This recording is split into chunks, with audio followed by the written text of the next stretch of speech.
Bismillahirrahmanirrahim.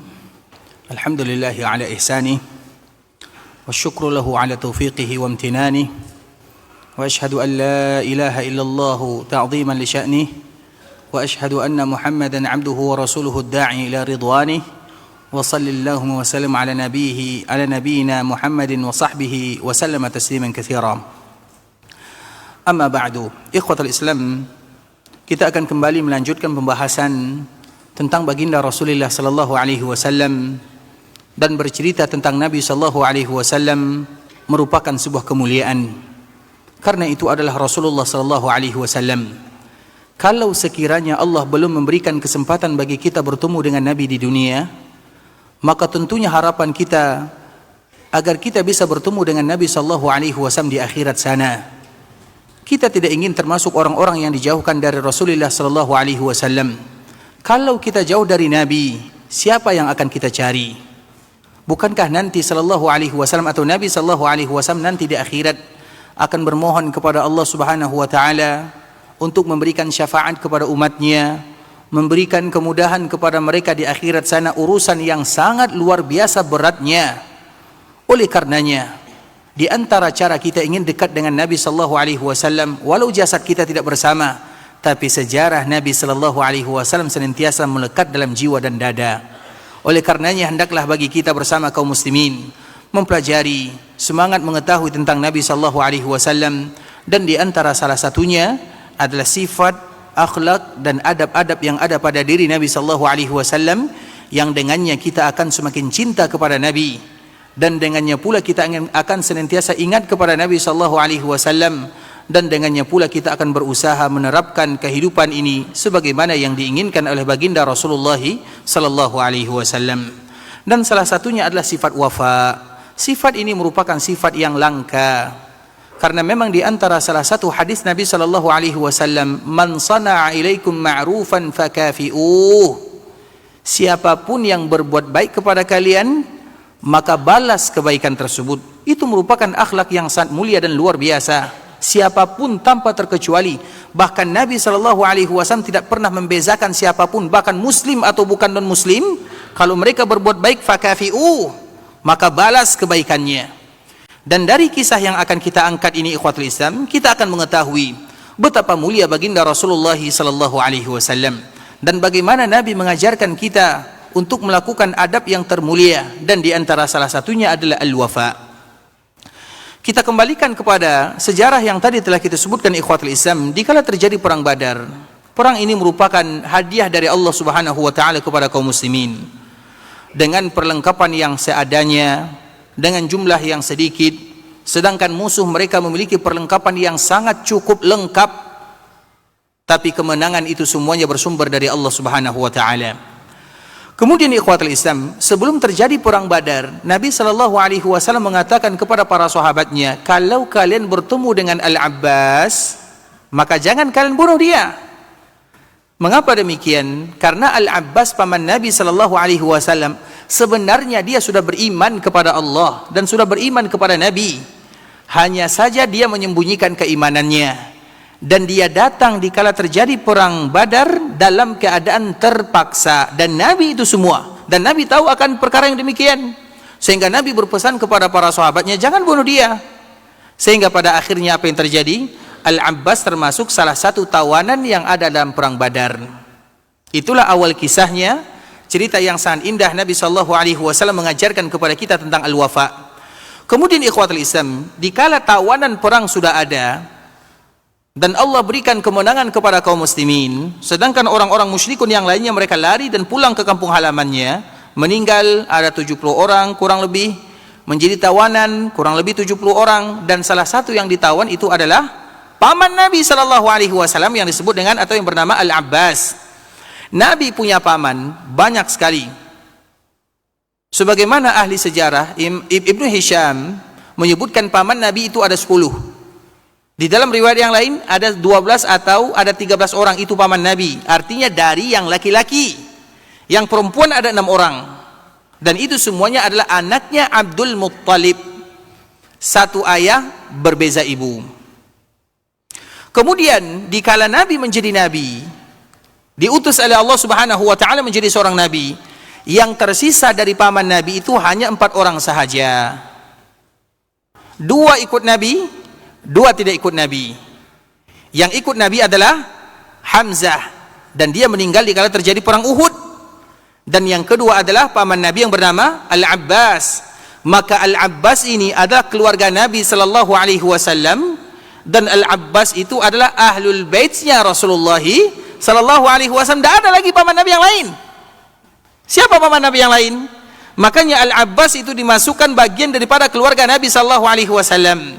Dan keluarga Nabi itu ada keturunan Nabi, ada istri Nabi, dan ada ahlul bait Nabi.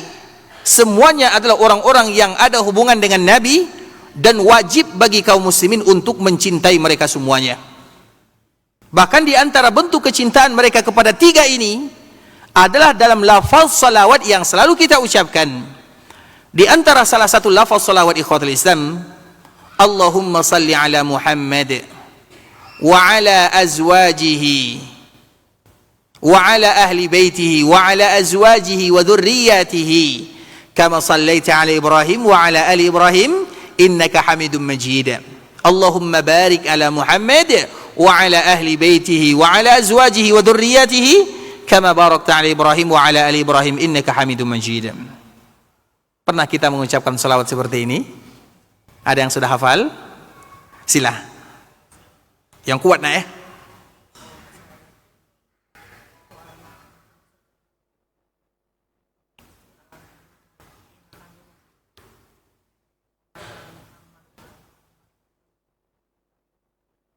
Masya Allah, silakan nak ya, silakan. Masya Allah.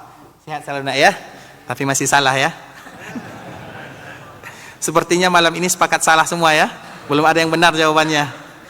Baik, Allahumma salli ala Muhammad wa ala ahli baitihi wa ala azwajihi wa dhurriyyatihi kama sallaita ala Ibrahim wa ala ali Ibrahim innaka Hamidum Majid.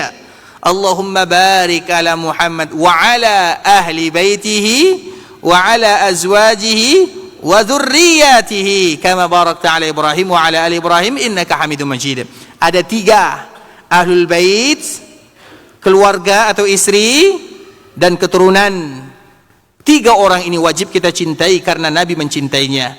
Ahlul bait, istri, keturunan. Wa ala ahli baitihi wa ala azwajihi wa dzurriyyatihi. Dan salah satu ahlul bait Nabi sallallahu alaihi wasallam adalah Al-Abbas. Tidak ada lagi yang tersisa. Siapa lagi keluarga Nabi sallallahu alaihi wasallam? Siapa lagi paman Nabi sallallahu alaihi wasallam? Tidak ada. Salah satunya adalah Al-Abbas. Makanya Nabi sangat cinta kepada Al-Abbas dan sangat cinta kepada keluarga Al-Abbas, karena itu satu-satunya paman Nabi yang tersisa. Makanya Nabi berpesan ikhwatul Islam, jangan kalian bunuh dia karena dia datang dalam keadaan terpaksa. Al-Abbas itu sudah lama percaya kepada Nabi, tapi karena keadaan, karena faktor yang lainnya, dia beriman kepada Nabi, tapi dia tidak tampakkan keimanannya. Sedangkan Hamzah dia menampakkan keimanannya. Makanya Nabi mengatakan, kalau kalian berjumpa dengan dia, jangan pegang, jangan bunuh dia. Maka dia termasuk kepada bagian daripada tawanan. Kemudian ikhwatul Islam, dikala Al-Abbas ini ditawan, tentunya singkat cerita ya, tentang masalah ditawan, yang namanya peperangan, terjadilah peperangan. Kemudian Al-Abbas ini salah satu yang robek bajunya karena berperang ikhwatul Islam, sebagaimana diceritakan oleh Imam Ibnu Hajar Al-Asqalani rahimahullahu taala. Artinya pakaiannya sudah tidak ada. Dan Al-Abbas ini diantara salah satu sifatnya adalah tinggi besar, orangnya tinggi besar, dan dia selalu menjadi, kalau bahasa kitanya, penjaga Nabi, bodyguard kalau bahasa kerennya, bodyguard Nabi sallallahu alaihi wasallam. Mulai dikala Nabi berdakwah di Mekah, Al-Abbas yang selalu menjaganya. Makanya itu bentuk diantara Nabi sallallahu alaihi wasallam berbuat baik kepadanya. Kemudian ikhwatul Islam, dikala pakaiannya tidak ada, dan kita tahu di perang Badar itu pakaian tidak sama dengan di zaman kita ini ikhwatul Islam. Alhamdulillah di zaman kita Allah berikan kemudahan, minimal pakaian kita 50 pasang kan? Kalau dulu 1 pasang saja susah. Makanya kita lihat dikala terjadi perang Badar, ada sahabat yang tidak tertutup bagian atasnya. Ada sahabat yang terbuka bagian atasnya, hanya ditutup bagian bawah saja. Salah satu sahabat namanya adalah Sawad. Tahu kita Sawad? Sawad itu ikhwatul Islam, dikala berbaris, dikala terjadi perang Badar, Kemudian dia berbaris, ingin sebelum terjadi peperangan antara dua pasukan, maka Nabi merapikan pasukan kaum muslimin. Nabi merapikannya, meluruskannya. Kemudian Sawat, yang tadi kita sebutkan Sawat, tiba-tiba safnya lain dari yang lain. Entah sengaja atau tidak, Allahu a'lam. Entah sengaja dia maju ke depan, sehingga Nabi SAW mendorongnya dengan tongkat. Nabi pakai tongkat, kemudian mendorongnya untuk meluruskan safnya. Kemudian dikala Nabi melakukan yang demikian, apa kata Sawat? Auja'tani ya Rasulullah, engkau membuat aku sakit ya Rasulullah, karena didorong dengan tongkat sakit. Makanya kita lihat di sana, siapa yang salah sebenarnya? Nabi atau Sawat? Siapa yang salah? Tidak ada yang salah. Bisa dipahami? Berani kita menyalahkan Nabi? Berani kita menyalahkan Sawat? Tidak ada yang salah, karena ada tujuannya. Bisa dipahami? Jadi tidak ada yang salah. Tapi itu adalah di antara bentuk Sawat. Kemudian dia mengatakan auja'tani ya Rasulullah, engkau membuat aku sakit. Kemudian setelah dia mengatakan demikian, apa kata Rasul? Iqtas minni, silakan balas. Padahal Nabi sedang meluruskan saf. Nabi adalah panglima. Kemudian dikala mendengarkan engkau membuat aku sakit ya Rasulullah, silakan balas, kata Nabi. Nabi sallallahu alaihi wasallam. Jadi kalau kita disenggol, kamu ini, lihat Nabi sallallahu alaihi wasallam gores mobilnya sedikit, apa yang terjadi? Jangan marah-marah, ingat Nabi sallallahu alaihi wasallam. Iqtas minni, balas, lakukan sebagaimana yang aku lakukan kepadamu. Kemudian apa kata Sawat? Ya Rasulullah, engkau mendorongku dengan tongkat. Tentunya tongkat dibalas tongkat, diambillah tongkat Nabi. Kemudian dikala Sawat ingin membalas Nabi, ya Rasulullah, engkau mendorongku dalam keadaan bajuku terbuka atau dadanya terbuka. Apa maknanya? Bisa jadi tidak ada pakaiannya, yang menutup hanya bagian bawah saja, saking sedikitnya pakaian. Apa yang terjadi? Maka terpaksa Nabi harus membuka bajunya. Para sahabat mereka semua sudah marah melihat bagaimana keadaan Sawat. Tapi itu adalah Rasulullah sallallahu alaihi wasallam. Kemudian dikala Sawat ingin membalasnya, ingin maju, dan dia sudah memegang tongkat, dada Nabi atau baju Nabi sudah terbuka. Kemudian dia maju ke depan para sahabat memperhatikan apa yang akan dilakukan oleh Sawat. Tiba-tiba dia memeluk Nabi sallallahu alaihi wasallam. Ya Rasulullah, tidak mungkin aku membalas dirimu. Sengaja aku melakukan yang demikian agar kulitku yang berwarna hitam ini bertemu dengan kulitmu yang bersih. Karena aku tidak tahu, bisa jadi dalam peperangan ini aku meninggal, dan aku berharap kalau aku meninggal tubuhku sudah bertemu dengan tubuhmu. Itu yang dia inginkan. Nah, istimbatnya ikhwatul Islam, coba lihat, tidak ada pakaiannya. Jadi jangan kita anggap dikala terjadi peperangan kaum muslimin kaya, tidak, fuqara. Sehingga dikala Allah bercerita tentang orang-orang muhajirin dan tentang orang-orang ansar, apa kata Allah? Lil fuqara'il muhajirin alladzina ukhriju. Orang-orang fakir, fakir itu di bawah miskin, tidak berpunya. Makanya kita kenal dengan ashabus suffah, tidak ada pakaiannya. Begitu juga dengan Al-Abbas. Dikala pakaiannya robek ataupun yang semisalnya, dicari pakaian yang lain, tidak ada satupun yang pas dengan Al-Abbas. Karena Al-Abbas itu bertubuh besar. Satu-satunya pakaian yang pas dengan Al-Abbas adalah pakaian Abdullah bin Ubay bin Salul yang tadi kita ceritakan. Ini baru sampai isinya. Abdullah bin Ubay bin Salul pakaiannya sama. Dan Abdullah bin Ubay bin Salul inilah yang memberikan pakaian kepada paman Nabi SAW. Makanya kenapa dikala Abdullah bin Ubay bin Salul dikala dikafankan, bahkan dia adalah tokoh munafikun, datang anaknya kepada Nabi meminta pakaian Nabi, Nabi memberikannya. Karena Nabi ingat dikala terjadi perang Badar, dialah yang membantu paman Nabi SAW memberikan pakaian kepadanya. Maka Nabi pun berikan pakaian kepada Abdullah bin Ubay bin Salul. Itulah yang disebut dengan al-wafa.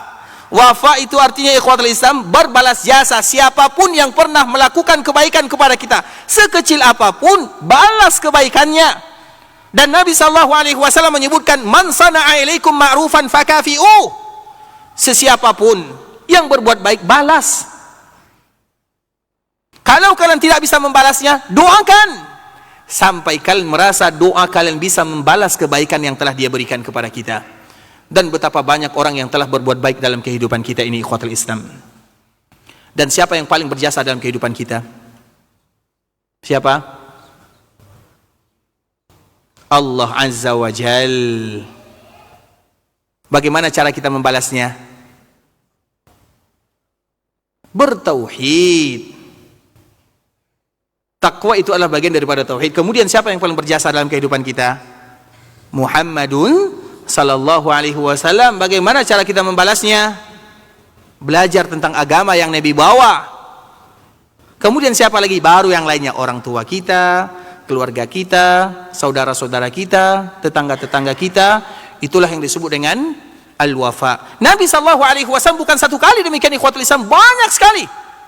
Bahkan kita kenal dengan Ka'bah al-Musyarrafah. Semua kaum muslimin tahu Ka'bah al-Musyarrafah, Ka'bah. Dan Ka'bah itu, ikhwatul Islam, ada kuncinya.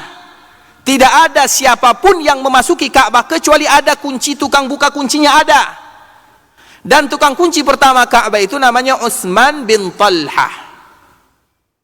Kemudian Nabi sallallahu alaihi wasallam mengatakan kepada Utsman bin Talhah, dikala terjadi Fatu Makkah, wahai Utsman, kunci Ka'bah ini akan senantiasa engkau yang memegangnya dan akan dipegang oleh anak dan cucumu. Tidak satu pun di antara orang-orang yang mengambil kunci Ka'bah dari keluarga kalian kecuali mereka adalah orang-orang yang zalim. Coba bayangkan bagaimana hadiah diberikan oleh Nabi kepada Utsman bin Talhah. Hadiah ini sampai hari kiamat. Memegang kunci Ka'bah itu, ikhwatul Islam, bukan mudah. Memegang kunci Masjid Al-Barkah saja mulia kan? Apalagi kunci Ka'bah Al-Musyarrafah. Nabi SAW mengatakan, wahai Utsman, kunci Ka'bah ini engkau yang akan memegangnya dari Bani Syaibah. Makanya sampai sekarang setiap yang datang, siapapun dia, kalau ingin membuka pintu Ka'bah harus dipanggil dari Bani Syaibah. Keluarganya dan keturunannya Utsman bin Talhah dimuliakan oleh Allah Azza wa Jal di dunia. Mereka yang memegang pintu Ka'bah. Kemudian Nabi SAW menyebutkan, wahai Utsman, kunci ini akan selalu dipegang oleh dirimu dan anak cucumu sampai hari kiamat. Tidak ada satupun yang memegangnya atau yang mengambilnya kecuali adalah orang-orang yang zalim. Makanya tidak ada yang berani mengambil kunci ini dari tangan keluarga Utsman bin Talhah. Tentu kita bertanya, kenapa Nabi memberikan hadiah terindah kepada Utsman dan keluarganya? Tentu ada kisahnya. Bagaimana kisahnya? Kita akan sambung tahun depan. Karena waktu sudah jam 8 ya. Janjinya tadi jam 8. Wallahu ta'ala alam. Ikhwatul Islam, saudara kaum muslimin, kaum muslimat, ikhwani akhwati rahimani wa rahimakumullah. Semoga apa yang kita sampaikan tentang pembahasan, karena bagaimanapun Nabi sallallahu alaihi wasallam diutus oleh Allah dengan adab dan akhlak yang mulia. Innama bu'istu liutammima makarimal akhlaq. Dan itu yang dibutuhkan oleh kaum muslimin. Belajar tentang Nabi sallallahu alaihi wasallam atau mereka yang belajar akhlak, wajib bagi mereka untuk belajar tentang baginda Rasulullah sallallahu alaihi wasallam, karena akhlak yang sesungguhnya ada pada diri Nabi sallallahu alaihi wasallam. Tentunya yang benar dari Allah Subhanahu wa taala, yang salah dari diri kami pribadi karena kurangnya ilmu kami, karena kebodohan, karena kejahilan, karena ketidaktahuan kami mohon dimaafkan kalau ada kata-kata yang salah, kalimat-kalimat yang kurang tepat, bahasa-bahasa yang kurang bagus, kami mohon dimaafkan. Dan insya Allah kita akan bacakan mungkin beberapa pertanyaan yang masuk ya, secara singkat saja. Pertanyaan yang pertama, sebagian jemaah umrah mengambil berkah kepada kiswa Ka'bah, pintu Masjidil Haram, bagaimana hukumnya? Saya rasa orang yang bertanya ini sudah tahu jawabannya. Ya atau tidak? Apa hukumnya mengambil kiswa Ka'bah? Banyak orang yang datang melaksanakan ibadah umrah atau melaksanakan ibadah haji, pulang-pulang jadi dukun. Apa maknanya? Pergi ke Baqi, diambil tanahnya, sampai di negaranya dijual, jadi jimat. Bukankah itu dukun namanya? Pergi ke Mekah, diambil sorban ke Madinah, dioles-oleskan ke pintu Masjid Nabawi, kemudian sampai di kampung, ini sorban bersentuhan dengan Masjid Nabawi. Harganya 100 real dijual menjadi 10 juta. Bukankah dukun namanya? Maka oleh karena ikhwatul Islam, ingat, keberkahan adalah sesuatu yang ditentukan oleh Allah dan Rasulnya. Berkah itu bukan dari kita. Berkah itu dari Allah. Allah yang menentukan mana yang berkah, mana yang bukan berkah. Mekah berkah, Madinah berkah, Zamzam berkah, Al-Quran berkah, Nabi berkah, Tanah Haram berkah. Itu semua yang berkah. Sedangkan kita, hanya kita berharap semoga kita mendapatkan keberkahan. Makanya dikala ada orang yang menikah, apa doanya? Kayaknya belum ada yang hadir walimah nih ya. Apa doanya? Udah lupa? Barakallahu lakuma wa baraka alaikum kuma wa jama'a bainakuma fi khair. Barakallahu lakuma. Semoga Allah memberikan keberkahan kepada kalian berdua. Kalau ada orang yang mendapatkan anak dan keturunan, apa doanya?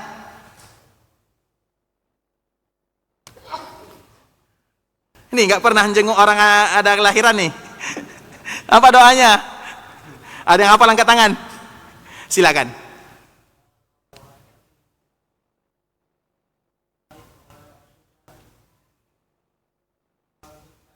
Artinya, silakan, Masya Allah.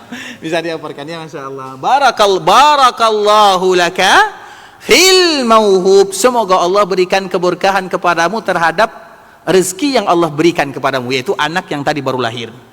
Artinya keberkahan itu kita hanya bisa bermohon supaya mendapatkan keberkahan. Sedangkan tempat-tempat yang berkah itu jaminannya dari Allah Subhanahu wa taala. Dinding Masjid Nabawi berkah atau tidak? Berkah atau tidak? Ini sulit jawabannya nih. Berkah atau tidak? Nah, kalau tidak, hati-hati, ini Masjid Nabawi. Kalau iya, apa dalilnya? Kan gitu kan? Agar kita fair. Nanti jawabannya cari sendiri ya. Tentunya tidak boleh ikhwatul Islam.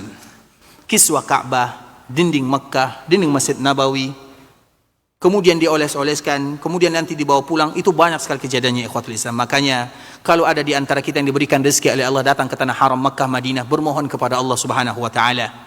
Karena Nabi atau karena Umar bin Khattab pernah menyebutkan, walaupun hadis ini diperselisihkan oleh para ulama, ada yang menyebutkan dhaif ya perkataan ini, banyak orang yang datang melaksanakan haji dan umrah, tapi banyak di antara mereka yang tidak mendapatkan pahala ibadah haji dan umrah. Banyak sekali ikhwatul Islam yang datang tujuannya untuk mencuri kiswah Ka'bah lah. Makanya yang paling mengherankan orang Arab itu ya, yang kami tahu ya, terutama orang yang menjaga Masjid Nabawi dan Masjid Haram Mekah, mereka paling takut sama orang Indonesia. Paling takut sama orang Indonesia. Pernah dulu dilarang membawa botol untuk ambil zam-zam yang bagian dalamnya. Kemudian dilarang, kita di antara sifat kita kalau dilarang ya sudah, kita pergi keluar, kita tinggalkan di luar. Tapi tahukah yang terjadi? Ketika dilarang membawa setengah liter, dia bawa yang 5 liter. Tahu kita yang plastik yang bisa dimasukkan zam-zam, dibungkusnya dimasukkan dalam sakunya, yang tadinya setengah liter pakai aqua, nggak jadinya 5 liter. Sehingga orang Arab nengok, sudah masuk, mau gimana lagi, nggak bisa dilarang. Artinya dilarang yang kecil, dapat yang, jadi mereka paling takut ya. Karena orang kita itu banyak memiliki cara, itu kepintarannya. Tapi pintar bukan pada itu sahaja. Baik, jelas ya. Yang kedua,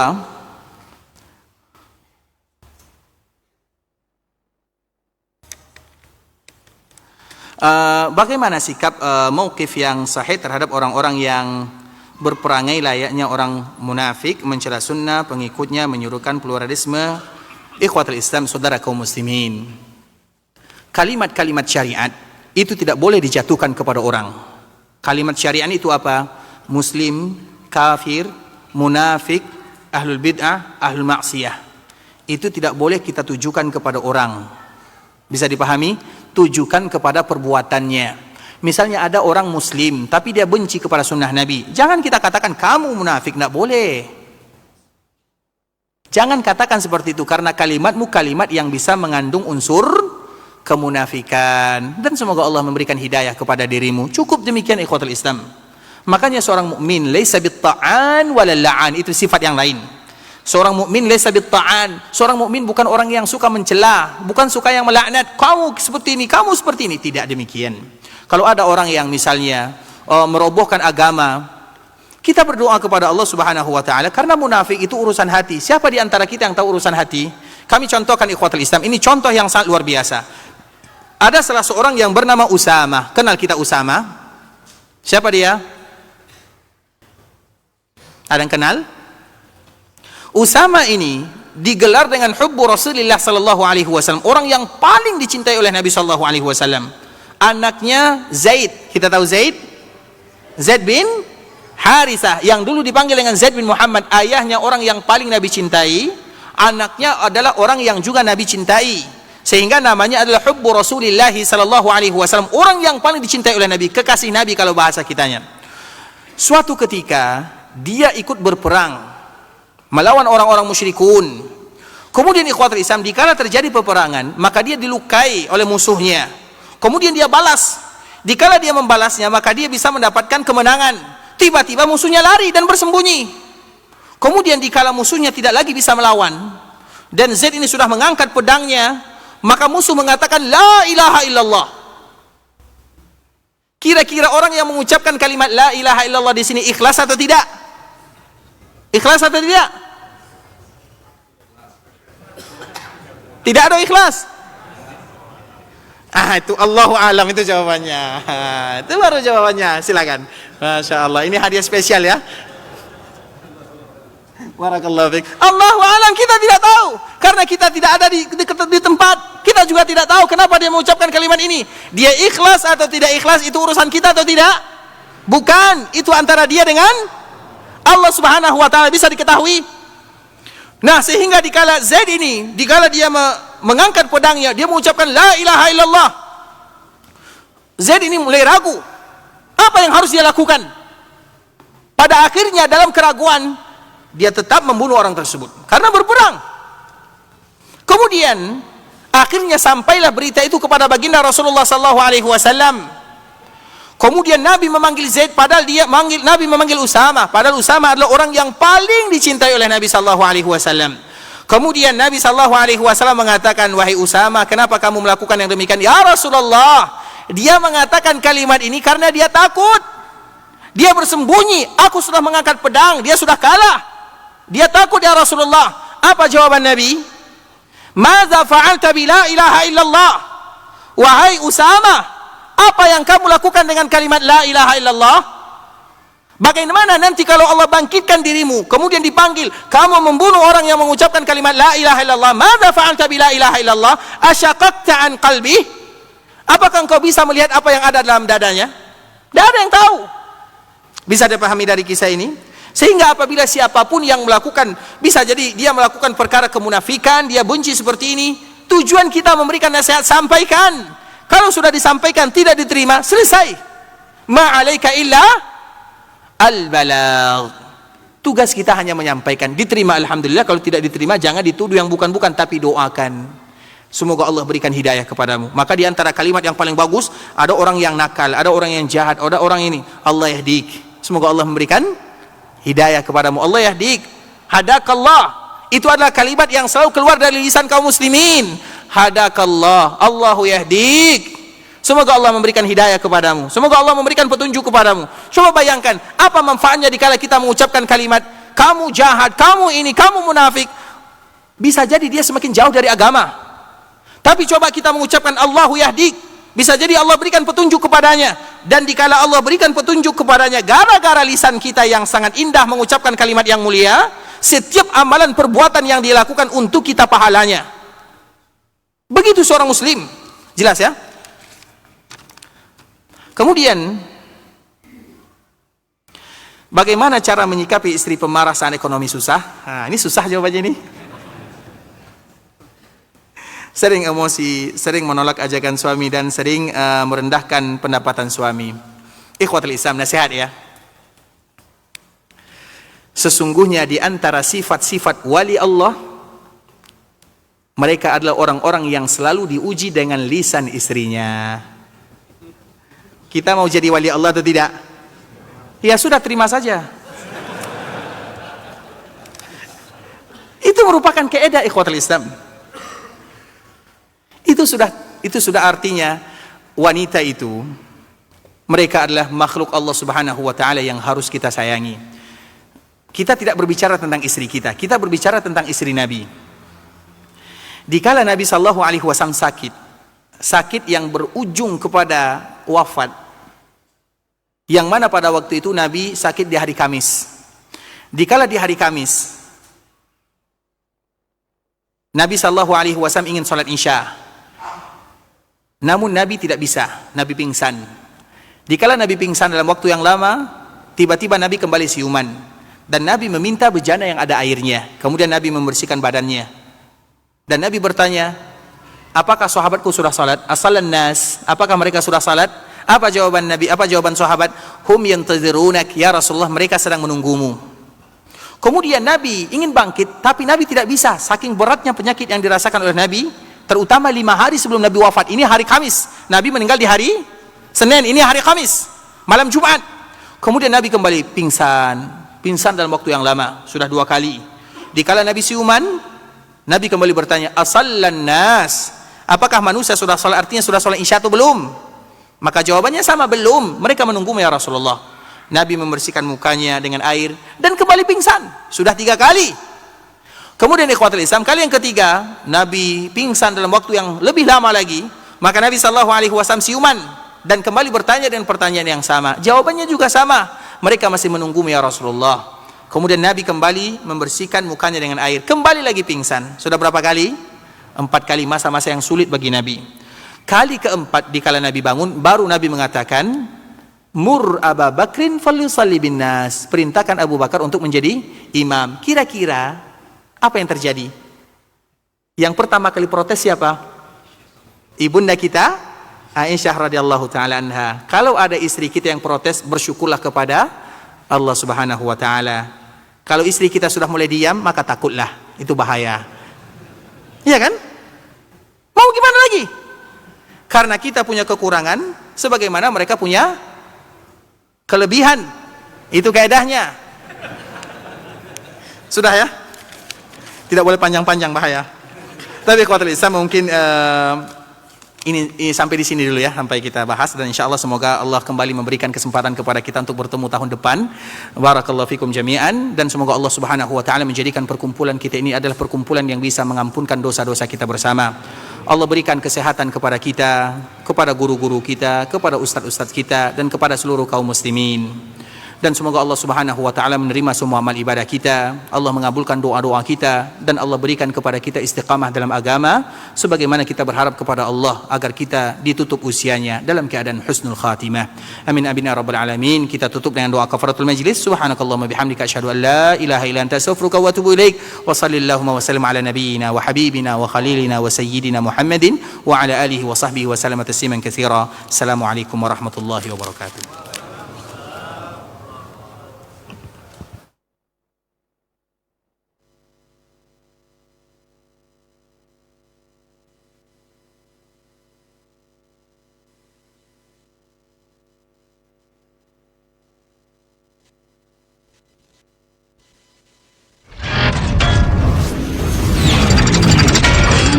Roja TV. Demikianlah ikhwatal Islam, a'azakumullah, para pemirsa dan pendengar Roja dimanapun Anda berada, kajian ilmiah yang telah kami hadirkan dan kami telah pancarluaskan dari Masjid Al-Barkah, Jalan Pahlawan, Kampung Tengah, Cilengsi.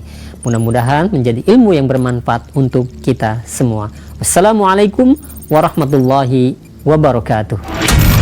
Roja TV. Salat tilawah Al-Quran dan